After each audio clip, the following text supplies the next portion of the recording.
Salam, hər vaxtınız xeyir olsun, hörmətli müdavimlər. Bugünkü dərsimiz kimlər üçündür?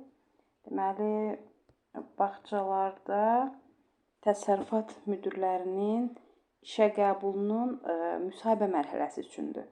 Bugünkü izahımız. Bildiyiniz kimi test mərhələsi yekunlaşdı. Bağça müdirlərinin, deməli, məktəbəqədər təhsil müəssisələrində təsərrüfat müdirlərinin işə qəbulunun test mərhələsi yekunlaşdı. İnşallah növbəti deməli mərhələ müsahibə mərhələsidir.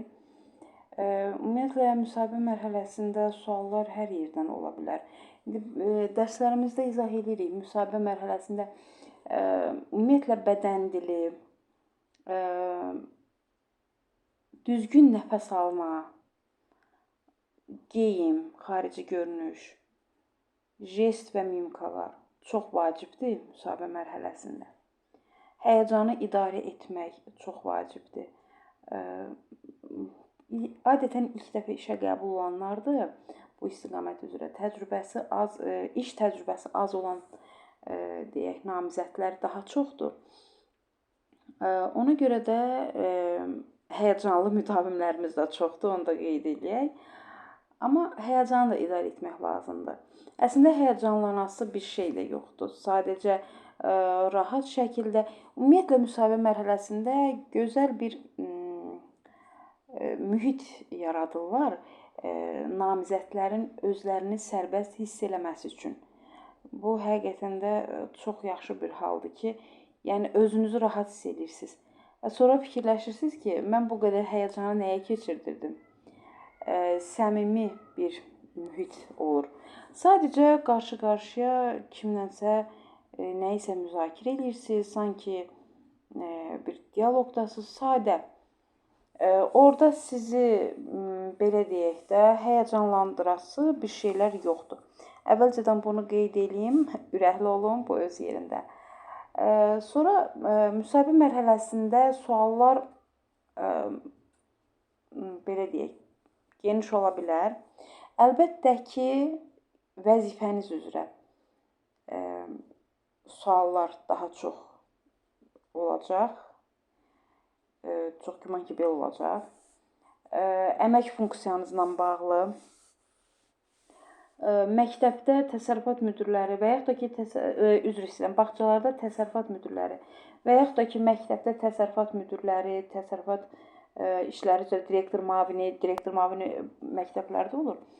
Bağçalarda təsərrüfat müdirləri nələrə nəzarət eləməlidir, nə etməlidir, işi nədir, əmək funksiyası nədir? Əslində, bunun test mərhələsinə hazırlaşanda da qeyd eləmişdik. Əmək funksiyası, əmək məcəlləsində də göstərilir ki, işçilərin əmək funksiyası vahid tarix ixtisas sorğu kitabında göstərilir. Bütün işçilərin əmək funksiyası, deməli, bu sənəddə göstərilir. Əmək funksiyası nələrdən ibarətdir təsərrüfat müdirinin? Ümumiyyətlə, müəssisədə, məktəbəqədər təhsil müəssisəsində təsərrüfat işlərinə rəhbərlik edir.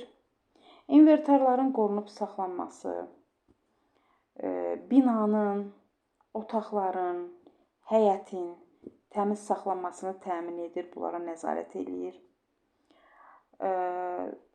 Sanitar-gigiyenik vəziyyəti nəzarətdə saxlayır müəssisədə. Ona görə də, baxın, bu indi izah edəcəyim sənəddə görəcəksiniz ki, burada təmizlikdir, qidanın saxlanmasıdır, hamısı qeyd olunur və bunlardan sual ola bilər. Deməli, dedik ki, sanitar-gigiyenik vəziyyəti nəzarətdə saxlayır. Müəssisənin binasında cari təmir işlərinin aparılmasını, avadanlıqla, inventarla, materiallarla təchiz olunmasını təmin edir. Yanğından mühafizə qaydalarına düzgün əməl olunmasına nəzarət edir və s. Ümumiyyətlə, bunlardan başqa da müəssisənin daxilində bayaq, məsələn, deyirik ki, qidalardır, onların saxlanma şəraiti falan, bunların hamısına nəzarət etməlidir və onları müəssisəyə elə gətirən, baxın, bu əmək funksiyasında göstərilir ki, deməli, təchiz olunması inventarla, avadanlıqla, materiallarla təchiz olunmasını təmin edir. Deməli, müəssisəyə gətirən, hansı ki, o bazadan müəssisəyə gətirən, məktəbə qədər təhsil müəssisəsinə və yaxud da ki, məktəblərdə də məktəbə gətirən, onu paylayan, sənədləşməsini aparan şəxs təsərrüfat müdürüdür. Bu müəssisəyə gələn inventarların da sənədləşməsi olur. Paylama kitabı olur, orada hansı ki, kimlərə verilir, orada imzalar olmalıdır. Götürən şəxslərin həmin məhsulları. Sonra aktlar olur, həmin gətirdiyi aktlar və s. Deməli, bəs nələri bilməlidir təsərrüfat müdürləri? Təsərrüfat müdürləri uşaq hüquqları haqqında qanunu bilməlidir, təhsil haqqında qanunu bilməlidir, əmək qanunvericiliyini, əmək mühafizəsi, təhlükəsizlik texnikasını, sanitar gigiyena və yanğından mühafizə norma və qaydalarını bilməlidir və s. Mən, baxın, bu geniş mövzudur, çalışacağım qısa izahlar edən. Əvvəlcə bu sənədin izahına başlayaq. Burada da görürsünüz ki, qida blokunun layihələndirilməsi göstərilir burada. Ümumiyyətlə, müəssisələrdə deməli, iaşə xidmətinin təşkili qaydaları var. Elə bu iaşə xidmətinin təşkili dedikdə bufet və yeməkxanalar nəzərdə tutulur və məktəblərdə bufetlər, yeməkxanalar, bağçalarda yenə qida blokunun nəzarəti təsərrüfat müdüründə olmalıdır. İstər onlarda deməli, avadanlıqlarla təmin olunması, o qidanın gətirilməsi, saxlanılmasına nəzarət, istərsə də onun təmizlik vəziyyəti də sanitar, gigiyenik deyək ki, vəziyyəti nəzarətdə saxlamaq hamısı təsərrüfat müdürünün işidir. Ona görə də baxın, qida blokundan da sizə suallar gələ bilər. Ümumiyyətlə, qida blokunun quruluşu deməli, necə deyim, yerləşmə vəziyyəti çirklənmənin baş verməsinin qarşısını alacaq şəkildə inşa edilməlidir. İnşa edilərkən belə buradakı gigiyenik vəziyyət, sanitar gigiyenik vəziyyət elə binanın inşa edilməsindən başlayır. Bunu ola bilsin sual, baxın, bu hissəyə ehtiyac olmaya da bilər, amma hər halda bilməliyik. Bilməliyik ki, hansı vəziyyətdə inşa edilməlidir, təmir olunmalıdır. Döşəmə və divar səthləri hamar və təmirli olmalıdır, asan təmizlənməlidir, müntəzəm dezinfeksiya işlərinin aparılması üçün uyğun formada olmalıdır. Su keçirməyən, özünə su çəkməyən, yuyula bilən, yuyucu maddələrin təsirinə davamlı olan bir, deyək ki, materiallardan istifadə edilməlidir inşaat zamanı. Və burada da qeyd olunduğu kimi qida subyektlərinə məxsus binalarda, qurğularda, sahələrdə, ərazilərdə qida məhsulları daşınan nəqliyyat vasitələrində dezinfeksiya işləri aparılmalıdır. Bu qida blokunda çalışan hər bir işçi deməli diqqət yetirməlidir nələrə, xüsusi geyimlərdən istifadə etməlidir. Fərdi mühafizə vasitələrindən və xüsusi geyimlərdən istifadə etməlidir.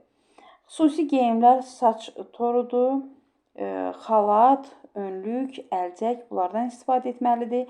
Fərdi mühafizə vasitələri isə, yəni özünü qorumaq üçün əlcək, maska, eynək bunlardan istifadə etməlidir. Bu isə işçinin işçi üçün, belə deyək, işçinin deməli təhlükəsizliyi üçündür, həm də ki, demək, orada təmizliyi təmin etmək üçündür. Bir şey də qeyd edeyim ki, burada çalışan işçilər birinci növbədə işə götürüləndə, baxın, qida blokunda, qida obyektində çalışan işçilər işə götürülərkən sağlamlıq haqqında arayış təqdim etməlidir müəssisəyə ki, yəni müayinədən keçib, bəzi xəstəliklər var ki, həmin xəstəliyi olan işçilər qida blokunda çalışa bilməz. Birinci növbədə elə işə qəbul olunarkən müayinə olunurlar. Bundan sonra da vaxtaşırı müayinələrdən keçirlər. 6 aydan bir müayinədən keçirlər. Hansı ki, keçici xəstəliklər var.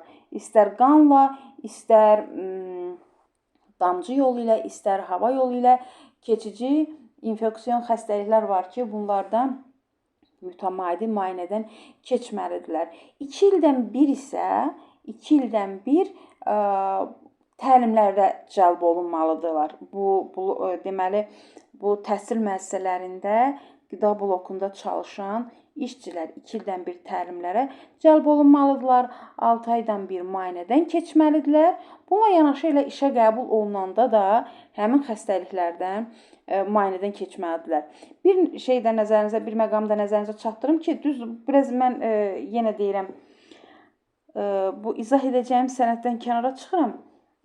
Bir şey də nəzərinizə çatdıraq ki, işçilərin vəzifəsidir ki, vaxtaşırı tibbi müayinədən keçsinlər.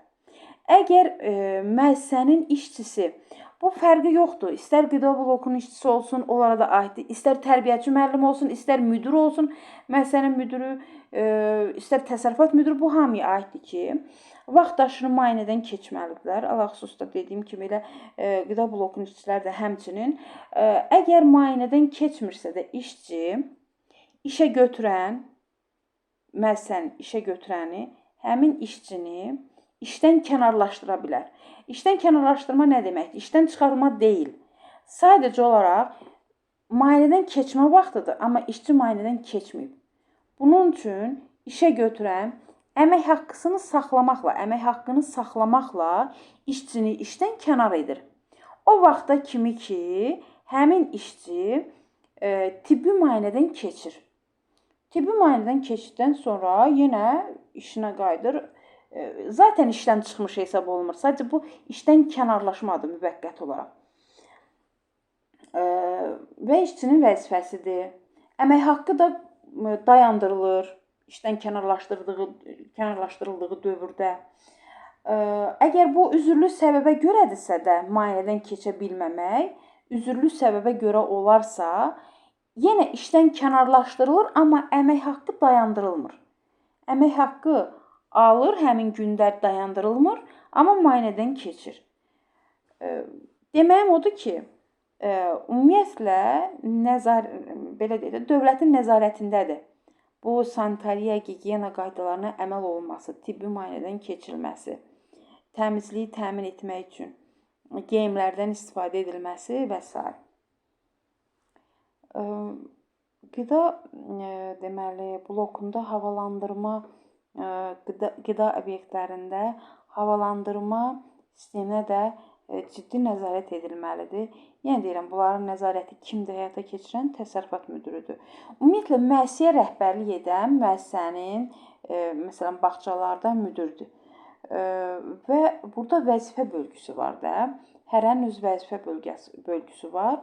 Təsərrüfat müdürlərində vəzifə bölgüsü budur. Əmək funksiyasına uyğun vəzifə bölgüsü bunlardır. Yəni buna diqqət etməlidir. Və bunlara da diqqət edən əlbəttə ki, cavabdeh şəxs, məsul şəxs, yəni təsərrüfat müdürünün işinin düzgün yerinə yetirilməsinə nəzarət edən şəxs də həmin müəssisənin rəhbəridir.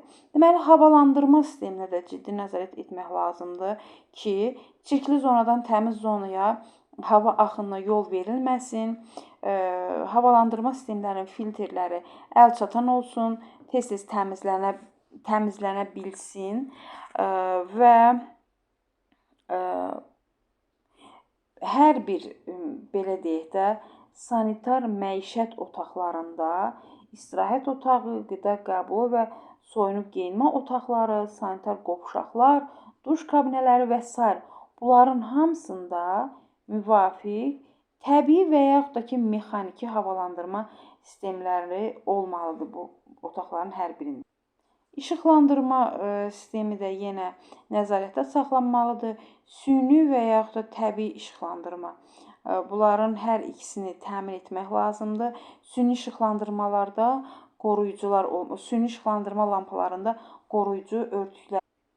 Burada da gördüyünüz kimi ərzaqı qəbul edəndə təsərrüfat müdirinin özünün qeyd kitabı olmalıdır, jurnalı olmalıdır və qəbul etdiyi hər bir qida haqqında bu jurnalda məlumatları qeyd etməlidir. Bu formada cədvəl, gördüyünüz kimi cədvəl şəklində özünə deyək kitab tərtib etməlidir. Birinci yerdə deməli ərzaq xammalının və qida məhsullarının daxil olma tarixi və vaxtı göstərilir. Qida məhsulunun adı, daxil olma miqdarı nə qədərdir? Deməli, daxil olmuş qida məhsullarının təhlükəsizliyini təsdiq edən sənəd və nömrəsi, qiymətləndirməsinin nəticələri, son istifadə müddəti, faktiki qəbul tarixi və vaxtı və məsul şəxsin imzası. Belə bir jurnal müəssisədə mütləq şəkildə olmalıdır. Yenə deyirəm, təsərrüfat müdirinin özünə aid bir neçə sənədləri var ki, onun növbəti dərslərimizdə izah edəcəyik. Bu hissə vacib hissələrdən biridir. Buna mütləq şəkildə diqqət edin. Sual ola bilər və yaxud da ki, özünüz sualı bu istiqamətə yönləndirə bilərsiniz. Ümumiyyətlə, dialoq zamanı bu bazadan, söz bazanızdan, baxın, bunları oxuyub söz bazanızı artırırsınız və bunlardan yeri gələndə istifadə edə bilərsiniz. Deməli, ərzaq məhsullarının saxlanması zamanı mal qonşuluğu qaydaları, bu da vacib normativ, belə deyək də, qaydalardır. Birinci bənddə məlum məsələdir. Anbar rəflərində kimyəvi maddələr ərzaq məhsulları ilə birlikdə saxlanmamalıdır. Bunu bilirik. Mal qonşuluğu dedikdə, baxın, bunu orada qeyd edə bilərsiniz.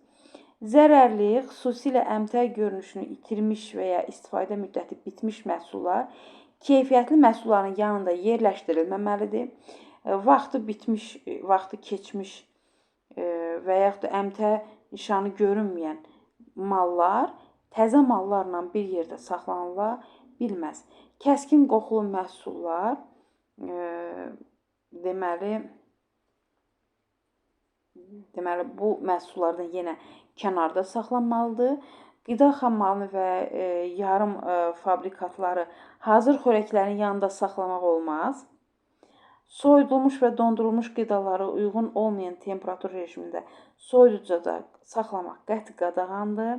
Ət və ət məhsullarının, müxtəlif növ kolbasaların, pendir məmulatlarını təzə meyvə və tərəvəzlərin yanında yerləşdirmək olmaz. Deməli, meyvə və tərəvəzlərlə birlikdə ət məhsulları, bunlar qonşu ola bilməz. Mal qonşuluğuna qadağan olunmuş, deyək ki, hallardır bu hissələr. Mətbəx qablarının da yuyulması, bu da bilirsiniz ki, ən vacib məqamlardan biridir. Sanitar gigiyenik qaydaların mütləq əməl olunması hallardan biridir. Əlbəttə ki, isti və soyuq su ilə təmin olunmalıdır. Həmin deməli, hansı ki, qablar yuyulacaq yerlər. Qabların saxlanması üçün rəflər olmalıdır. İstifadə edilən yuyucu vasitələr olmalıdır və dezinfeksiya edici vasitələrlə təmin olunmalıdır. Yuyucu vasitələr məlum məsələdir. Əlbəttə ki, qida məhsullarının olduğu yerdə, anbar otaqlarında saxlamaq olmaz yuyucu maddələri, dezinfeksiya edici vasitələri. Onları saxlamaq üçün dolaplar olmalıdır. İstər bu məktəb olsun, istər bağça, bunlara əməl edilməlidir. Bu hissədə isə deməli təmizlik edən şəxsin hansı ləvazimatları olmalıdır, onlar göstərilir. Deməli, bu hissədə isə müəssisədə, təhsil müəssisəsində icazə verilməyən məhsulların siyahısı göstərilir. Hansı məhsullardır? Buradan da görürsünüz. Kremli şirniyyat, şirniyyatlar,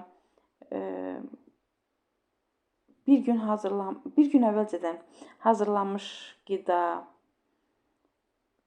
əlbəttə ki, xarab olma əlamətləri ilə meyvə, tərəvəz məhsulları, ev şəraitində hazırlanmış qatıq olmaz. Göbələklərdən və onlardan hazırlanan məhsullar olmaz. Sirkə, xardal, istiot, bibər, ədviyalar, xəmiri acıdan naməlum tərkibli tozlar, istiotlu soslar, ketçup, mayonez, turşuya qoyulmuş tərəvəzlər, meyvələr, sonra dondurma, ətli bilinlər və s. qazlaşdırılmış içkilər və s. Bunların müəssisədə istifadəsinə icazə verilmir. Burada isə 3-6 yaşlı uşaqlar üçün tövsiyə edilən yeməklərin həcmi göstərilir. 3 yaşdan 6 yaşa qədər. Gördüyünüz bu hissədə qramlarla çəki göstərilir. Bu hissədə isə yeməklərin adları göstərilir. Hələlik bu qədər. Gecəniz xeyrə qalsın. Təsərrüfat müdirlərinin, kitabxanaçıların, laborantların, bildiyimiz kimi Bakı məktəbləri üçün laborantların işə qəbulu birbaşa müsahibə mərhələsindən ibarət olacaq, yəni test mərhələsi olmayacaq. Təsərrüfat müdirləridir, kitabxana müdirləri, kitabxanaçı. Bütün bu istiqamətlər üzrə hazırlıqlarımız təşkil olunur.